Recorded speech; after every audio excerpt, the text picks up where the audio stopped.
नमस्कार, मैं doctor Ramesh Chand quantum mechanics की इस व्याख्यान श्रृंखला में आपका पुनः स्वागत करता हूँ।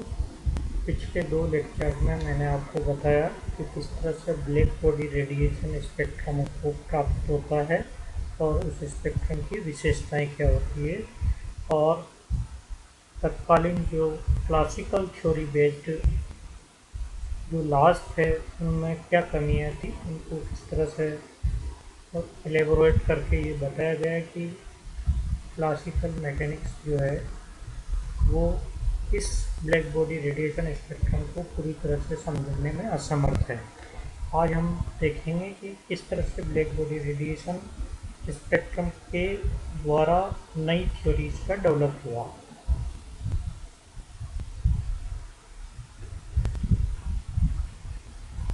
इसमें जो इम्पोर्टेंट अटेम्प्ट था वो मैक्स प्लांक का था। 1900 के अंत में इन्होंने रेले जीन्स द्वारा दिए गए विद्युत चुंबकीय दोलकों इलेक्ट्रोमैग्नेटिक ऑसिलेटर की परिकल्पना के बारे में नवीन विचार प्रस्तुत किया, जिससे एक नया सिद्धांत, जिसे क्वांटम सिद्धांत कहते हैं, का जन्म हुआ। प्लांक के अनुसार ब्लैक बॉडी में उपस्थित विद्युत चुंबकीय दोलकों द्वारा विकिरण ऊर्जा का उत्सर्जन या अवशोषण सतत कंटिन्यूअस न होकर डिस्क्रीट मात्रा में होता है, अर्थात कुछ पर्टिकुलर मात्रा के गुणज के रूप में इनका आदान प्रदान होता है। प्रत्येक विद्युत चुंबकीय दोलक द्वारा विकिरण ऊर्जा का न्यूनतम विविक्त मान h न्यू, जहाँ आपको मालूम है h प्लैंक कांस्टेंट है और न्यू दोलक की आवृत्ति होती है, इन दोनों का प्रोडक्ट ऊर्जा के बराबर होता है। अतः न्यूनतम मात्रा h न्यू अथवा इसके पूर्ण गुणज के मान के बराबर, अर्थात h न्यू के साथ 1, 2, 3 आदि जो वोल नंबर से उनका मल्टीप्लिकेशन करने पर जो प्राप्त रिजल्ट है उनके बराबर ऊर्जा का अवशोषण या उत्सर्जन कर सकता है।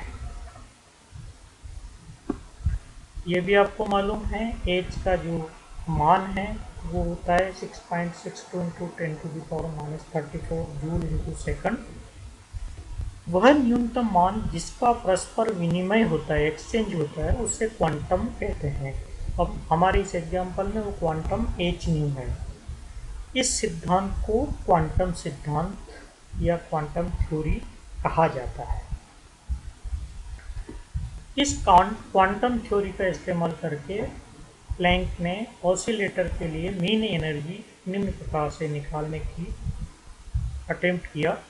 प्लैंक ने ब्लैक बॉडी को किसी आवृत्ति से कंपन कर रहे दोलकों का एक समुदाय एंसेम्बल माना और Maxwell Boltzmann energy distribution law के अनुसार नियत ताप T पर अधिक संख्या के दोलकों के लिए विविक्त ऊर्जा मान NH न्यू वाले दोलकों की संख्या को निम्न फार्मूले से निरूपित किया, जहाँ के बोल्ट्जमान नियतांक तथा दोलक समूह में किसी भी दोलक की ऊर्जा 0 h न्यू 2 h न्यू से होते हुए NH न्यू और इसी तरह से हो सकती है, क्योंकि NH न्यू ऊर्जा वाले दोलकों की कुल ऊर्जा NH new multiplied the number of oscillators N new. अतः ब्लैक बॉडी में दोलकों की कुल ऊर्जा इन सब दोलकों की ऊर्जाओं के सम के बराबर, अर्थात summation over n h new n new, जहाँ समेशन जो है वो n की वैल्यू 0 से इन्फाइनाइट होती है। दोलकों की कुल संख्या n इन्फिनिट 0 से इन्फिनिटी mn। अतः माध्य ऊर्जा दोलकों की कुल ऊर्जा और दोलकों की कुल संख्या का अनुपात होता है। इन दोनों की वैल्यू हमने यहाँ निकाली हुई है। जब हम इनकी वैल्यू रख देते हैं तो हमको ये फार्मूला प्राप्त होता है। मैक्सवेल बोल्ट्जमान के अनुसार प्लैंक ने जो वैल्यू निकाली दोलकों की संख्या की वो इस तरह से है। इसकी वैल्यू जब हम यहाँ रखते हैं तो ये फार्मूला इस फॉर्म में चेंज हो जाता है। सिंप्लीफिकेशन के लिए इस फार्मूले में माना H nu upon K T equal to x रखने पर वैल्यू रख दी हमने, तो ये समीकरण निम्न फॉर्म में आ गई, N K T X A E to the power minus N X A E to the power minus N X. क्योंकि समेशन जो है वो n के ऊपर है, अतः बाकी के सभी राशियों को हम इस समेशन से बाहर ले सकते हैं और जो कॉमन है उनको यहाँ से हटा सकते हैं। डिफरेंशियल कैलकुलेशन से हम जानते हैं कि n E to the power minus N X D upon D X E to the power minus N X से मिल जाता है। साइन यहाँ रिप्लेस कर रहा हूँ जिससे थोड़ा सिंप्लीफिकेशन होता है, और ये फार्मूला इस फॉर्म में चेंज हो जाता है।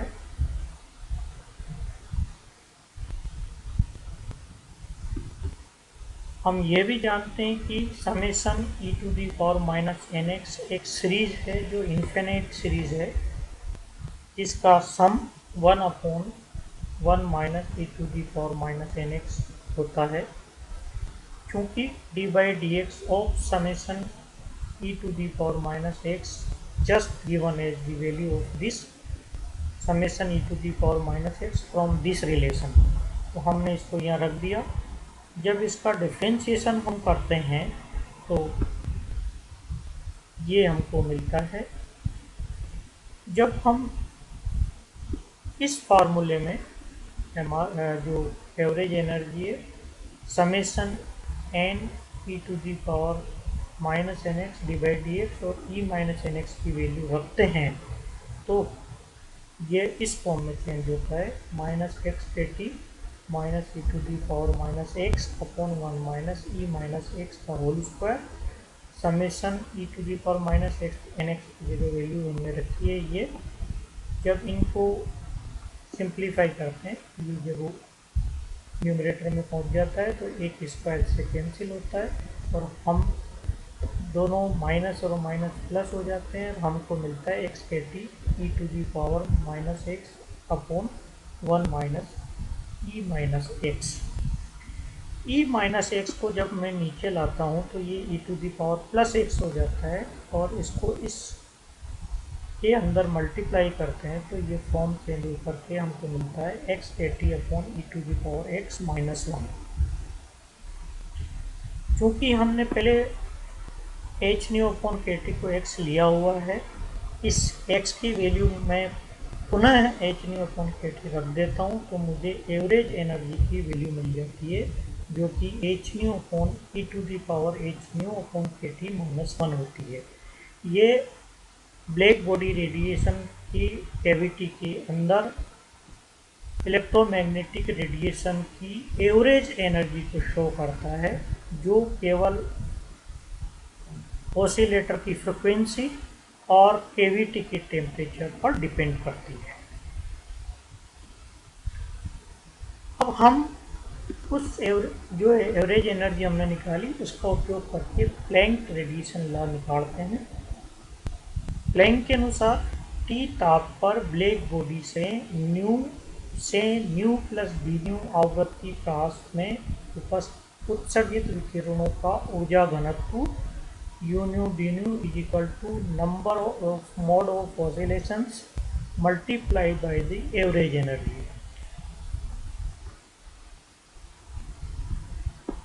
ये हमको ध्यान है टी ताप पर ब्लैक बॉडी में न्यू से न्यू प्लस डी न्यू तक के आवृत्ति परास में तरंग के कंपन विद्याओं की संख्या घनत्व रेले जीन्स विकिरण नियम के समय हमने ज्ञात की थी, जो निम्न प्रकार है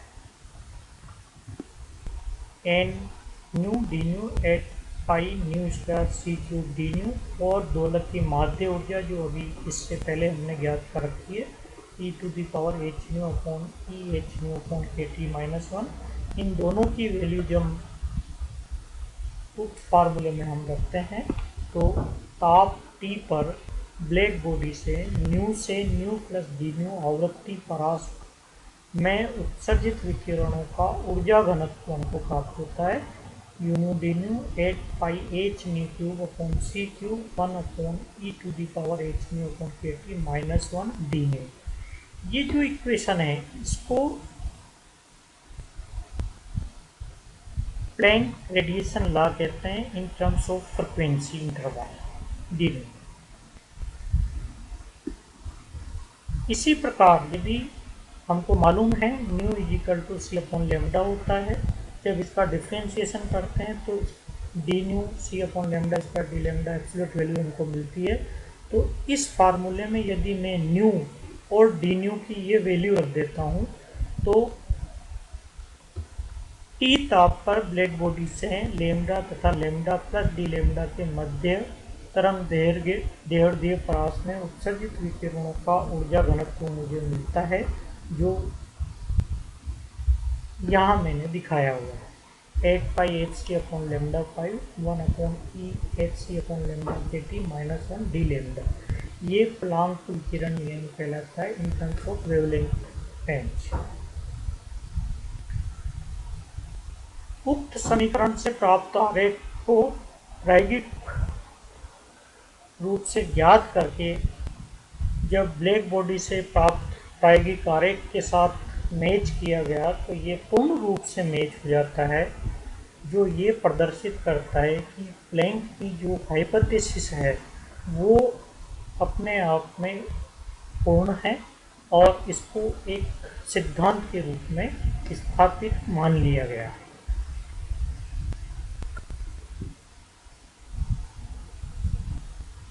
ये हम जानते हैं लघु तरंग दैर्घ्य की स्थिति में hc upon lambda K T की वैल्यू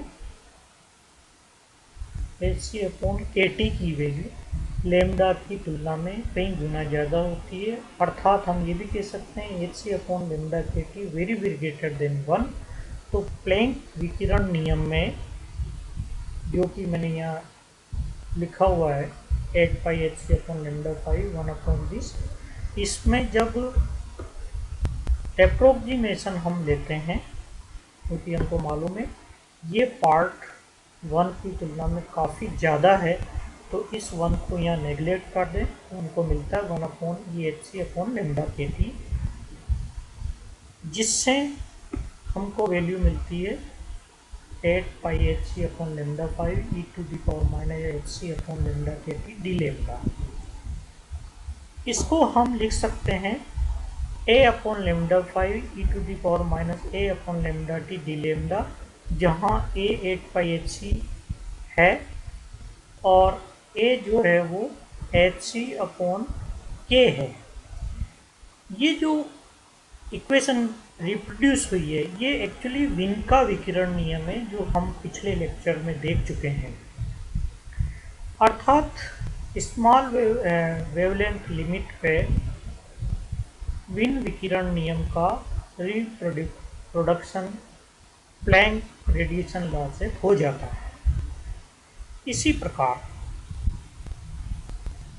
लार्ज वेवलेंथ लिमिट की बात करें तो लार्ज वेवलेंथ के लिए लेमडा की value hc upon K T से बहुत ज़्यादा होती है। इसका मतलब hc upon lambda K T की वैल्यू 1 से बहुत कम होती है।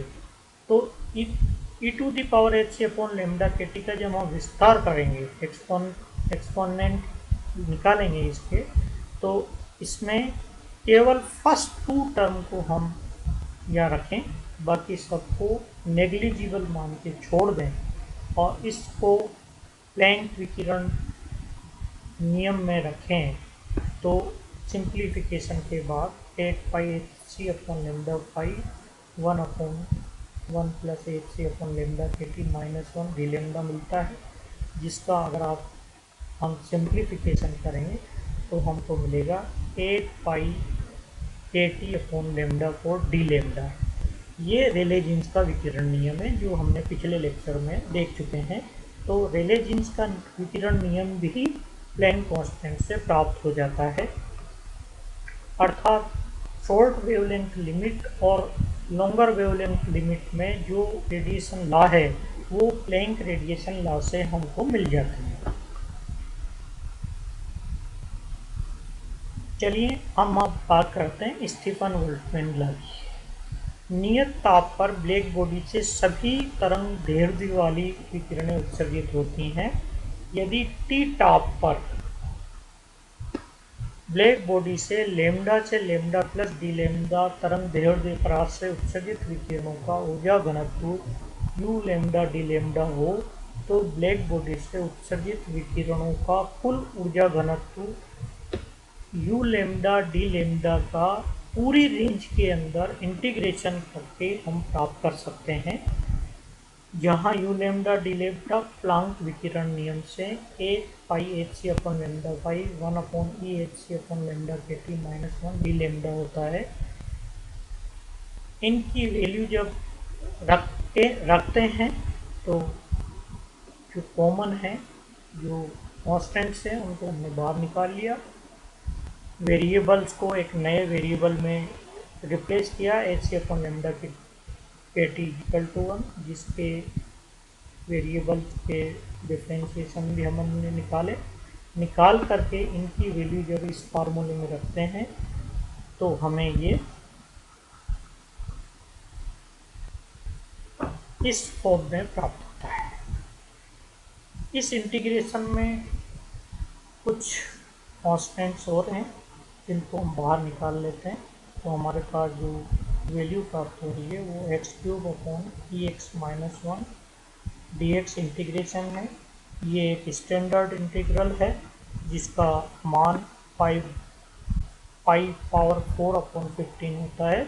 इसको जब मैं यहाँ रखता हूँ तो मुझे मिलता है 8 पाई के 44 एच क्यूब सी क्यूब पाई 14 अपॉन 15।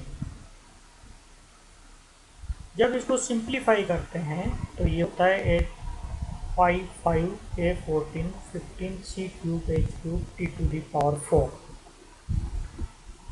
यदि नियत ताप पर कृष्णिका से एकांक क्षेत्रफल से प्रति सेकंड उत्सर्जित विकिरणों की मात्रा को निकालना चाहें तो हमें इस एनर्जी डेंसिटी को C/4 जो एवरेज वैल्यू है से मल्टीप्लाई करना पड़ता है। तो उत्सर्जन क्षमता की वैल्यू जब मैं ज्ञात करता हूँ, इनकी वैल्यू यू की वैल्यू ऊपर वाले फार्मूले से यहाँ रखते हैं तो हमको ये मिलता है। इसको नई फॉर्म में इस तरह से लिख सकते हैं, E equal to sigma T4, जहाँ सिग्मा की वैल्यू 2 पाई 5 K4 अपॉन 15 सी स्क्वायर एच क्यूब होती है। न्यूमेरिकल वैल्यू भी हम क्योंकि ये सारे कांस्टेंट है जिनकी वैल्यू हमको ज्ञात है, इनकी वैल्यू रखने के बाद सिंप्लीफाई करने पर sigma 5.67 into 10 to the power minus 8 watt per metre square kelvin 4 हमको मिलता है। सिग्मा स्टीफन नियतांक कहलाता है और ये जो इक्वेशन यहाँ आपको दर्शाई हुई है E इक्वल टू सिग्मा 4, ये कहलाता है स्टीफन बोल्ट्जमैन लॉ। इस तरह से स्पष्ट है कि प्लैंक विकिरण नियम से हम स्टीफन बोल्ट्जमैन नियम भी प्राप्त कर सकते हैं। इस प्रकार Planck radiation law black body radiation के स्पेक्ट्रम की संपूर्ण व्याख्या करने में सक्षम हो पाया। अतः जो प्लैंक के द्वारा हाइपोथेसिस दिया गया था वो एक स्थापित सिद्धांत के रूप में लिया गया, जिसको क्वांटम थ्योरी के रूप में आगे और डेवलप किया गया। धन्यवाद।